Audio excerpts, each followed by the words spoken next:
Ako po si Daisy Lacanlale ng Pampanga.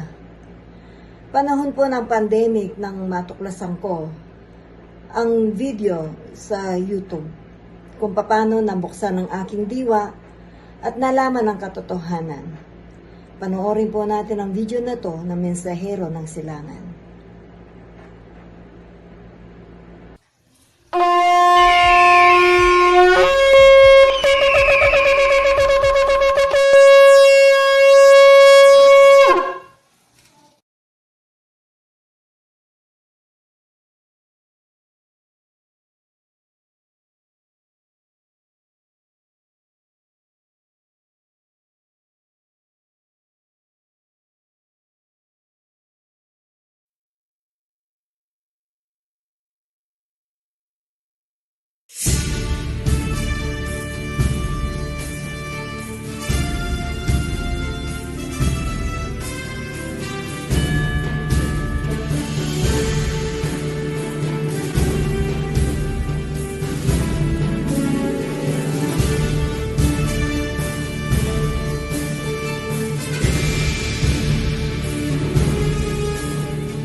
Masayang pagbati mula sa Oferian Heritage Conservatory.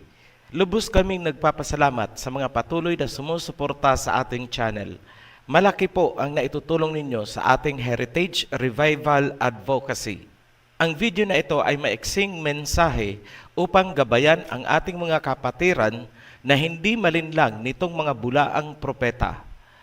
Mula noong lumabas ang Oferian Heritage Conservatory Channel at inihayag natin ang tunay na pangalan ng Ama at ng Mesaya, naging masigasig din ang ginagawang pagkalaban nitong mga followers ng serpent seeds gamit ang iba't ibang strategies. Nakakakilabot ang pagyurak at blasphemy na kanilang ginagawa sa kingship ng ating Mesaya. Yung isang grupo na ating hinarap kamakailan lang sa nakaraang video ay nagtuturo na walang Mesaya. Hindi raw totoo ang buong New Testament. Ganito naman ang itinuturo nitong isa pang grupo. Number 1, si Lucifer ay morning star ayon sa Isaiah chapter 14 verse 12, King James Version. Number 2, sa Revelations chapter 22 verse 16, ang Mesaya ay nagpakilala bilang morning star. Kung kaya, conclusion nila, ang Mesaya at si Lucifer ay iisa. Si Lucifer ang Mesaya. Yan ang turo nila. Yun ang problema sa bansa na ito. Marami kasi nagdudunong-dunungan. Yes, inilipat nila kay Lucifer ang kapurihan para sa tunay na Mesaya. Walang pinag-iba doon sa sekta na gustong sumalisi paakyat sa langit. Napansin nyo ba kung kailan sila naging mas lalong masigasig? Simula lang noong ipinakilala natin ang tunay na pangalan ni Aba Yahawa at Mesaya Yahawashai. Kung mahina ang inyong pundasyon na kaalaman, madali kanilang malinlang at hahatakin kanila sa impyerno. Pero hindi namin sila hahayaang patuloy na mamayagpag. Huwag magpapalinlang sa kanilang play on words or hermeneutics. Ngayon, paano nila ginagamit ang Biblia upang palabasin na ang Mesaya ay si Lucifer? Ito ang nilaro nilang mga talata. Tapos, ginamitan nila ng mapanlinlang at baluktot na logic habang binabaliwala nila ang buong context ng Biblia. Sinimula nila sa Isaiah chapter 14 verse 12. Sa Contemporary English Version, ganito ang nasusulat. How you have fallen from heaven, morning star, son of dawn. You are cut down to earth, helpless on your back. Kapag tiningnan nyo naman sa King James Version, ganito ang pagkakasulat. How art thou fallen from heaven, O Lucifer, son of the morning, how art thou cut down to the ground, which didst weaken the nations? So, nakita nyo ang kaibahan ng dalawang version. Sa contemporary English version, ang nakalagay ay morning star. Pagdating sa King James Version, ang nakalagay ay Lucifer. Nilagyan agad nila ng konklusyon na kapag sinabing morning star, si Lucifer yan. At kapag sinabing Lucifer, automatic yan yung morning star. Sabay, ipinasok nila ang Revelations chapter 22 verse 16. I, Yahawashai, have sent mine angel to testify unto you these things in the assemblies. I am the root and offspring of David and the bright and morning star. Sa Revelation, sinabi ng Messiah na siya ang morning star. Dahil sa salita ng Messiah, binuo nitong grupo na ang Messiah ay si Lucifer dahil sa description na morning star. Para sa inyong mga nagtuturo na si Lucifer ang Messiah, ang galing nyong bumaluktot ng kasulatan. Pati ang kapurihan ng tunay na Messiah ay balak nyo pang tanggalin at ilipat kay Lucifer. Aba, mga kampon nga kayo ni Lucifer. Ano pa ba ang tingin nyo sa inyong ginagawa? Si Lucifer ang ginoglorify nyo? Pues, ibubuking namin ang mapanlinlang ninyong katuruan. Unang punto, ano ang pakaintindi nyo sa titulong Morning Star? Eksklusibo ba yan kay Lucifer? That is the basic question. Para sa kaalaman ng inyong mga mangmang na utak, hindi lang po si Lucifer ang tinawag sa Biblia na morning star. Huwag niyong sasabihin na kapag sinabing morning star, automatic si Lucifer yan. Magsaliksik muna kayo. Mag-aral muna kayo. In short, magbasa kayo. Basahin nyo. Hala, Job chapter 38 verse 7, King James Version. Whereupon the foundations thereof fastened, or who laid the cornerstone thereof, when the morning stars sang together, and all the sons of Elohim shouted for joy. Ayan, when the morning stars sang together. Ilan sa palagay nyo ang morning star sa kalangitan? Kung hindi mga flat wave yang mga utak ninyo, dapat maisip nyo na hindi lang iisa ang morning star. Plural po, morning stars. Marami.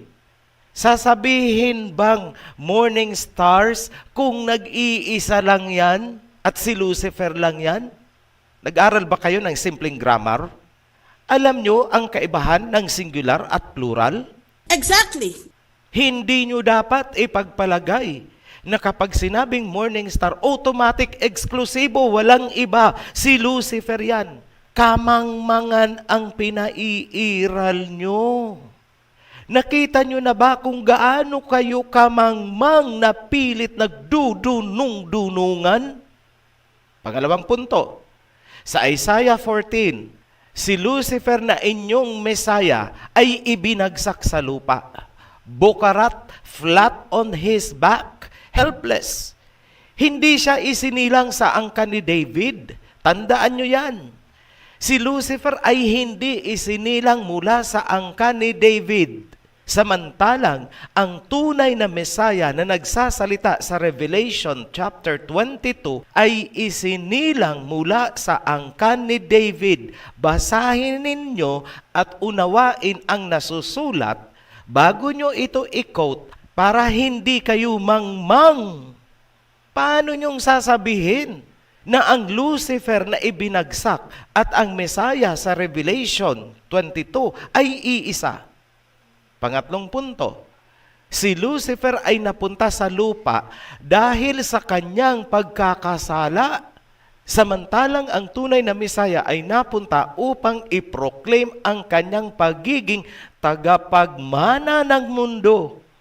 Psalms chapter 2, verse 7 to 8. I will proclaim Yahweh's decree. He said to me, "You are my son. Today I have become your father. Ask me, and I will make the nations your inheritance, and the ends of the earth your possession." Aking sasabihin ang sinabi ni Yahweh, sa araw na ito kita ipinanganak, at ako ay naging iyong ama. Humiling ka sa akin, at ipapamana ko sa iyo ang mga bansa, at ang dulo ng mundo ay iyong magiging pag-aari. Ayan, napakalinaw. Sasabihin nyo, hindi totoo ang New Testament. Old Testament po ang Isaiah. Baka naman sabihin nyo, hindi na naman totoo yan. Nakita nyo? Magkaiba ang dahilan ng kanilang pagkakaparito sa lupa. Si Lucifer ay naparito dahil sa kanyang pagkakasala, samantalang ang Mesaya ay naparito dahil minana niya ang mundong ito mula sa Ama. Paanong naging si Lucifer ang Mesaya? Sobrang kamangmangan nyo, nagkakalat kayo. Yan ang 3 punto na nagpapatunay na ang Mesaya ay hindi si Lucifer at si Lucifer ay hindi Mesaya. Kapag sinabing Mesaya, inutusan ng Ama. Si Lucifer ba ay inutusan ng Ama? Hindi. Huwag niyong nililinlang ang mga tao gamit ang mga hermeneutics ninyo. Kala nyo kung sino kayong madudunong kasi marunong ng hermeneutics. Para malaman nyo, ang hermeneutics ay ginagamit lamang kung walang ibang sources na makakapagpaliwanag ng isang issue. Ayan ang linaw-linaw, bakit kayo gagamit ng hermeneutics kung hindi kayo sandamukal na mangmang? Kaya, itong mga iba na nagdudung-dunungan, akala mo kung ano ng mga pinagsasabi. Hindi na kayo nahiya sa pinagsasabi ninyong si Lucifer ang Mesaya. Hindi man lang kayo natakot. Hindi man lang kayo kinilabutan sa ginagawa niyong pagyurak sa kasulatan. Pasensya na ha, huwag kayong mag-i-expect ng nice words mula sa Oferian Heritage Conservatory dahil ang King Yahweh ang niyurakan ninyo. Hindi kami gagamit ng nice words sa inyo. Don't expect that. Kung may natitira pa kayo kahit katiting na takot at respeto sa Ama, sana inalab nyo muna bakit si Lucifer at ang Mesaya ay parehong natawag na morning star. Ang problema nyo ay kawalan ng takot sa Ama. Mga sinvergüenza, barbaridad. Bueno, para to informasyon, para malaman nyo, ang description na morning star ay isang prestihiyosong titulo na ginagamit para sa mga high-ranking angels. Kumbaga sa Miss Universe competition, ang tinatawag na morning stars ay ang top 5 finalists. Si Lucifer ay isa sa morning stars. Kung kaya siya ay tinawag na fallen star from heaven. Ang Mesaya Yahweh ay isa ring morning star na dumaan sa angka ni David noong pumunta dito sa lupa. Isaiah chapter 9 verse 6 to 7. For unto us a child is born, unto us a son is given, and the government will be upon his shoulder, and his name will be called Wonderful, Counselor, Mighty Elohim, Everlasting Father, Prince of Peace. Of the increase of his government and peace, there will be no end upon the throne of David and over his kingdom, to order it and establish it with judgment and justice from that time forward, even forever. The zeal of Yahweh of hosts will perform this. Ayan, inihula ni Prophet Isaiah ang pagsilang ng Mesaya mula sa angka ni David. Siya ang magpapatuloy ng kingdom ni David. Yan ang dahilan. Kaya nagpakilala ang Mesaya na morning star na sumibol sa angkan ni David. Revelation chapter 22 verse 16. I, Yahawashai, have sent mine angel to testify unto you these things in the assemblies. I am the root and offspring of David and the bright and morning star. Apokalipsis, Kapitulo 22, versikulo 16. Ang Biblia, 2001. Akong si Yahawashai ay nagsugo ng aking anghel upang sa inyo'y magpatutuo ng mga bagay na ito sa mga asembliya. Ako ang ugat at supling ni David, ang nagniningning na tala sa umaga. Sinabi ng Mesaya na may isinugo siyang anghel upang magpatutuo sa mga asembleya na siya ang ugat at supling ni David, ang maningning na tala. May anghel na isusugo ang Mesaya o isinugo upang magpatunay, magpatutuo na si King Yahawashai nga yung Mesaya. And exactly that is what we are doing right now. Pinatutuuhan natin, pinatutunayan natin na ang Mesaya, ang bright and morning star, at hindi ang inyong niluluwalhati na si Lucifer. Sa muli, hindi papayagan ng OHC na may aagaw sa ningning at luwalhati ng tunay na tala sa umaga. Si King Yahawashai ang tunay na Mesaya, hindi ang huwad na Mesaya ng mga Greeks, at mas lalong hindi ang Lucifer na ipinagpipilitan ninyo. Pinatututuhanan namin sa inyo mula sa isinulat ni Prophet Isaiah. Nakasandal po ang OHC sa mga salita ng mga patriarchs at mga propeta mula pa sa Old Testament. Kung pinanood nyo lang sana ang video namin entitled The Rock, sana naunawaan nyo na ang key of David ay napunta sa Mesaya. At nung umalis ang Mesaya, iniwan niya ito kay Peter. Nagpasalin-salin yan mula noong nawala si Peter. Kung sino man ang may hawak ng key of David ngayong panahon, pangungunahan niya ang pagtipon sa mga tupa bilang paghahanda para sa muling pagbabalik ng Mesaya, King Yahawashai, the root of David, the bright and morning star. Kayong mga nagmamarunong at nagdudunong-dunungan, alam nyo kung bakit kamangmangan ang lumalabas sa inyong mga bibig? Simple lang, sapagkat wala kayong takot sa Elohim. Dahil kung may takot kayo, hindi kayo basta-basta mangangahas magturo ng kung ano-ano na hindi nyo naaarok ang buong kalaliman ng Biblia. Nasusulat, pakinggan nyo. Proverbs chapter 9, verse 10. New International Version. The fear of Yahweh is the beginning of wisdom, and the knowledge of the Holy One is understanding. Tagalog, ang takot kay Yahweh ang pasimula ng karunungan, at ang pagkakakilala sa banal ay kaunawaan. Kung ang takot ay panimula ng karunungan, ibig sabihin, ang kalapastanganan ang panimula ng kamangmangan. Yan kayo. Ngayon, kayong mga nagtuturo na si Lucifer at ang Mesaya ay iisa at ang Mesaya ay si Lucifer, ito ang tanong namin sa inyo. Ilang tao na ba ang nalinlang at napaniwala nyo? Umaasa pa rin ang kaligtasan, tangan ang pananampalatayang si Lucifer ang Mesaya. Ilang kaluluwa ang naakay ninyo papunta sa kapahamakan para lang sa pansarili nyong ambisyon na makapagtayo ng sekta at magkamal ng pera. Nasusulat, Revelation chapter 20 verse 10. The devil who deceived them was cast into the lake of fire and brimstone, where the beast and the false prophet are.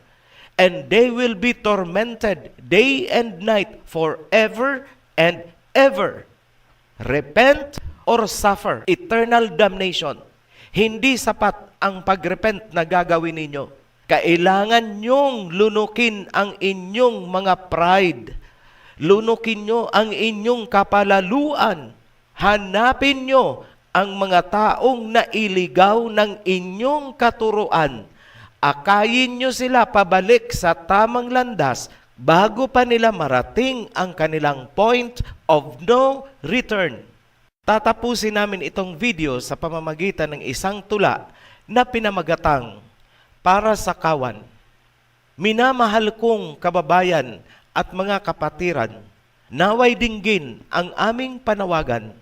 Laging itanim sa inyong puso't isipan, ang banal na diwa ay ating pangalagaan. Mga huwad na tagapagturo ay nangangalandakan, ang banal na kasulatan kanilang niyuyurakan. Si Aba Yahawa ay kanilang tinalikuran, si Haring Yahawashai kanilang nilapastangan. Kahabag-habag ang mga taong mangmang, sinasamantala ng mga nanlilinlang. Mga gutom na tupa ay ginawang gatasan, ng matatakaw na pastor walang kabusugan. Kaya mga kasama, huwag bibigyang puwang, mga tagapagturo at propetang bulaan. Gabayan at bantayan ang ating kabataan, sa kanila'y nakasalalay pag-asa ng kawan. Laging tandaan at ipako sa isipan, tinig ng silangan, dinggin at paniwalaan. Ophirian Heritage sa Liga ng Katotohanan, tanglaw sa kaligtasan ay banal na kasulatan. Muli kaming nagpapasalamat sa mga patuloy na sumusuporta sa Ophirian Heritage Channel. Sa new subscribers, panoorin muna ang The Guide kung hindi pa napapanood. Sundan po ang instruction para alam ninyo ang tamang sunod-sunod ng mga series na dapat panoorin. Sa mga newly baptized, welcome to the covenant. At para sa lahat, be blessed. Shalom. Tunay nga ninyong tuklasin. Kung kayo'y natuto o naliwanagan, pakisuportahan ang ating video sa pamagitan ng likes and subscribes. Muli, maraming salamat sa panunood. Kita-kits sa susunod na video na Mensahero ng Silangan.